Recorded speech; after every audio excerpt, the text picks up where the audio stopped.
All right, and now we're back on the live stream and reopening the gallery to the public. And up next on our docket, we have People v.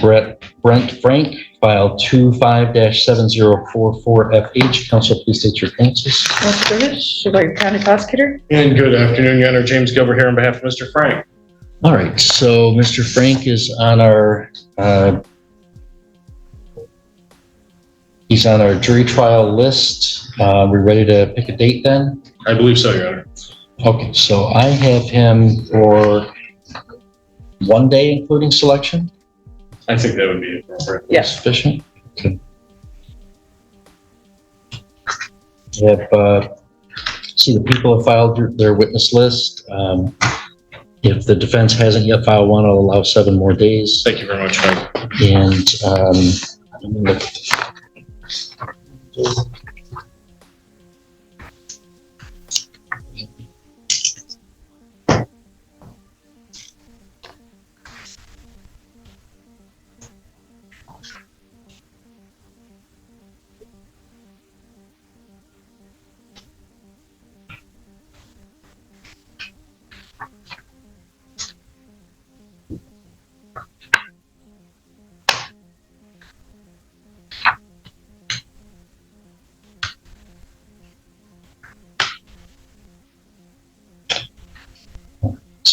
November is pretty booked. December doesn't have many dates because of the holidays and whatnot.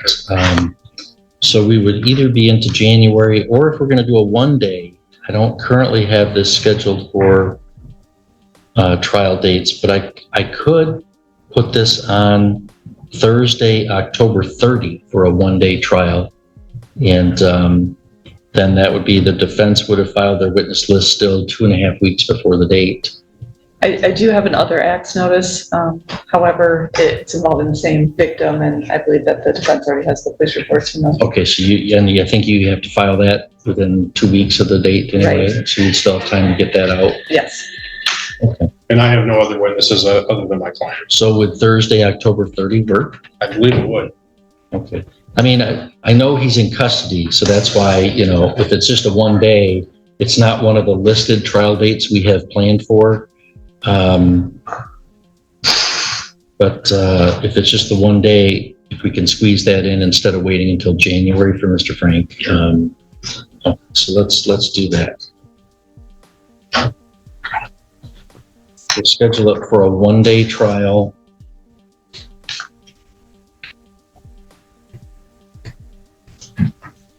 Thursday, October 30th for jury selection and going immediately into trial.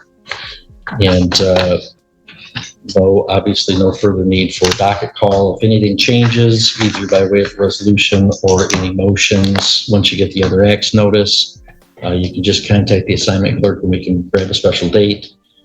Otherwise, Mr. Frank, your next court date will be, looks like about 3.5 weeks from now. We'll get your trial, okay?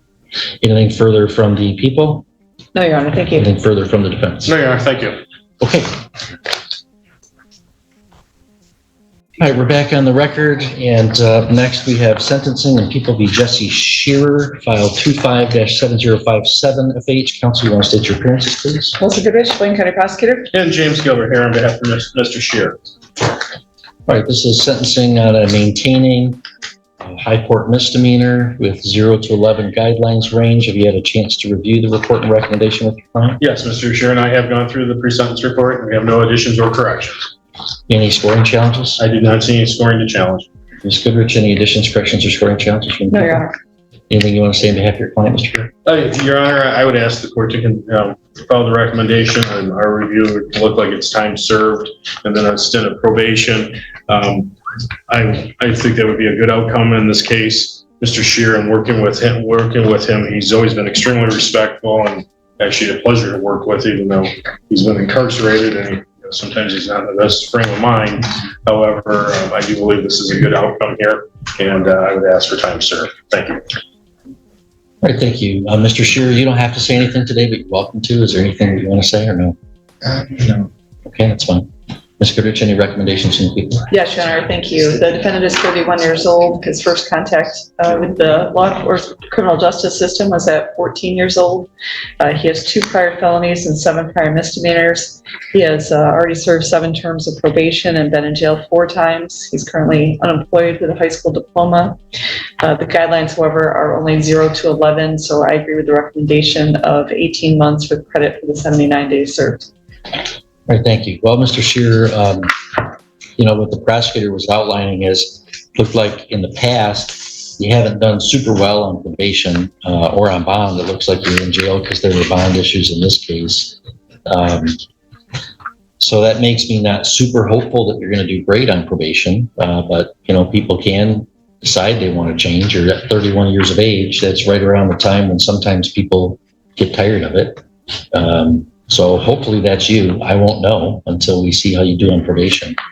But I think that given the facts of this case, it's a traffic stop, you're the driver.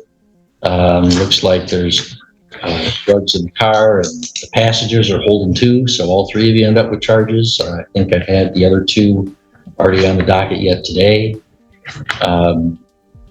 So I think given that, it's not as if this was, deliveries or something. It's a personal use possession case, pled to the maintaining. I think giving you a shot on probation is fair here.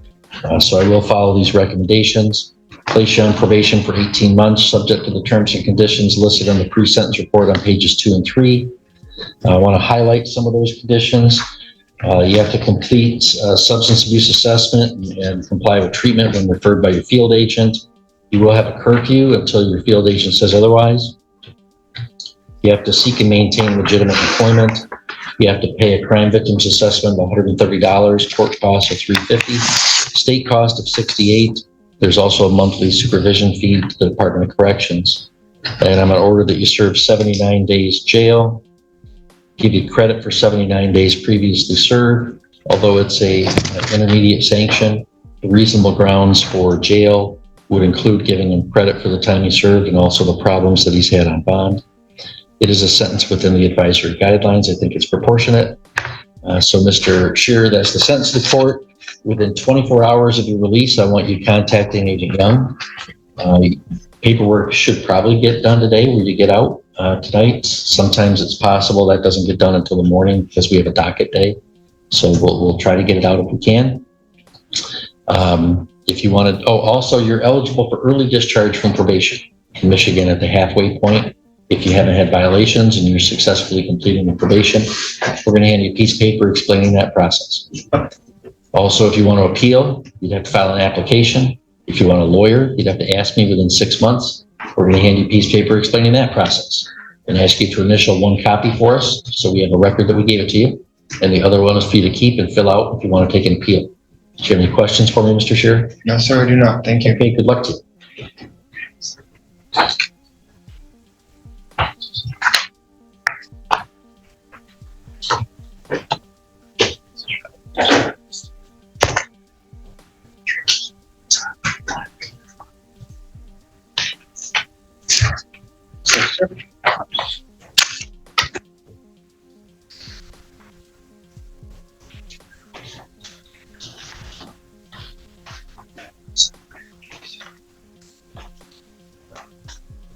Let's go off the record for a second.